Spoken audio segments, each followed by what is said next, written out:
we've got breaking news on Tesla. Let's get to Jackie DeAngelis for the details. Jackie. Hi there, Melissa. Well, Tesla, the website posting an update for the company. It's an email actually to employees from Elon Musk himself. It discusses a couple of management changes that we wanted to bring to your attention. Jerome Guillen, he's been promoted to president of automotive, and Kevin Kasikert has been promoted to the VP of People and Places. As I mentioned, Elon Musk signing this email himself.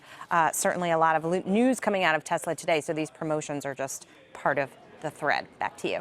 All right, thank you very much, Jackie DeAngelis. And of course, the statement follows a day of chaos for Tesla, all starting when Elon Musk did this. So is that a joint? Or is it a cigar? Yeah, no. Okay. It's marijuana it's inside weed. of tobacco. Oh, okay. So it's like pot tobacco Yeah. posh. You never had that? Yeah, I think I tried one once. Come on, man. You want some of that? You probably can't because of stockholders, right? I mean, it's legal, right? It's totally legal. Okay. How does that work? Do people get upset at you if you do certain things? There's tobacco and marijuana in there. That's all it is.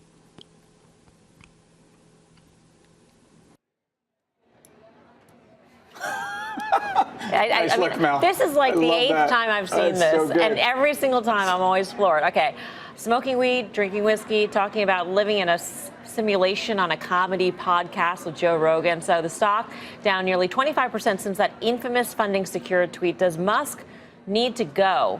Can Tesla turn it around, or is this the end of the road for him? The statement, by the way, today was an effort, it seems like, to make it seem like things are okay, because we had the chief accounting officer resign. Morton. We had reportedly the head of HR not returning after an extended leave of absence. So it looked like there were executives just fleeing the company. And so Musk comes out today with this statement saying all these people have been promoted and put into these roles. Well, I mean, first of all, Rogan, it's kind of like he's that classic dude at school. It's like, you can't do that because, and so, I got to do it. I mean, it's crazy. Well, you can't do it because of shareholders. You say that to Elon Musk, he'll do anything.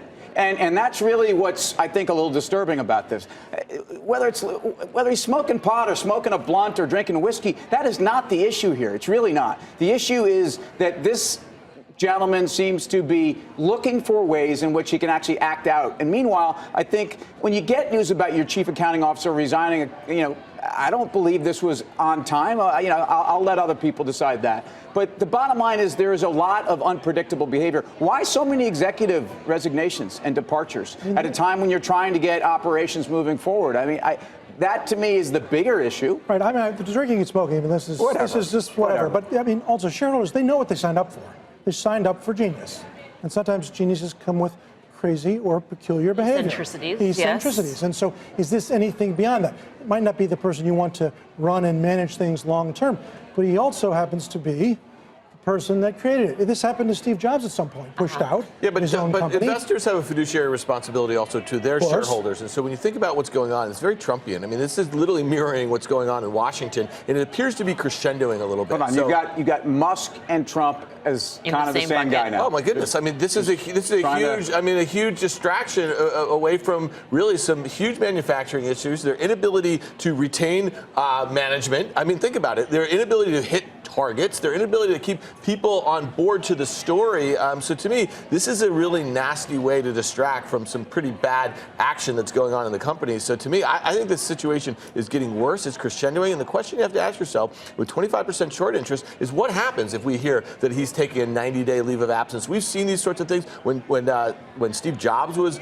sick, in the last decade, that sort of thing. And obviously a very, very different situation. But what happens? Do shorts cover if they were to bring somebody in from externally to run this thing? So it would be a good thing for the stock. Could be. Short interest has actually come down in the last couple of days, by the way. As the company has plummeted, the interesting thing is usually shorts go after a company and you see short interest increase at that time.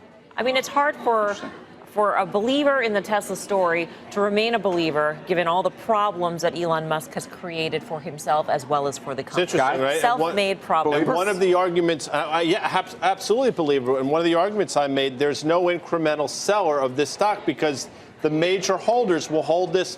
Now you have to ask yourself, within the halls of Fidelity and some of these huger institutions, are they talking about What are we doing with our Teslas? They have to. After this, they have to. I mean, there's a level of arrogance that's associated with what he did. I mean, it's fine if you're a private company, do whatever you want. But when you're a public company, to your point, you have a fiduciary responsibility. He clearly doesn't seem all that interested in it. So we said last night it's not going to hold 280 the third time down.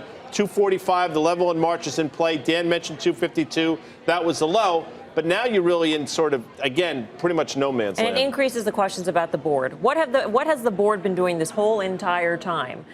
From August 7th, even prior to that on, the board was already accused of being very cozy with Elon Musk, and all of a sudden here they are, sitting idly by, allowing Elon Musk to do whatever he wants, talk to whatever media, do whatever. They're just deciding what's the lesser evil, making a big headline and chucking him out, or kind of working with him. And at this point, obviously, they haven't done anything. Well, we have a comparison. I mean, we talked about this on the desk before. Uber. I mean, the board was very cozy to the founder, Travis Kalanick, over a year and a half ago, and they sat around, they enabled certain behavior, and then sooner or later it was too much. It was gone. So at the end of the day, I think you're going to see some sort of action because it's going to have to happen. And a lot of it has to do with the fact that there are debt holders, there are equity holders, they have SEC obligations, that sort of thing. And look at the debt. Well, that's what boards have to do. $1.3 billion by March of next year come due.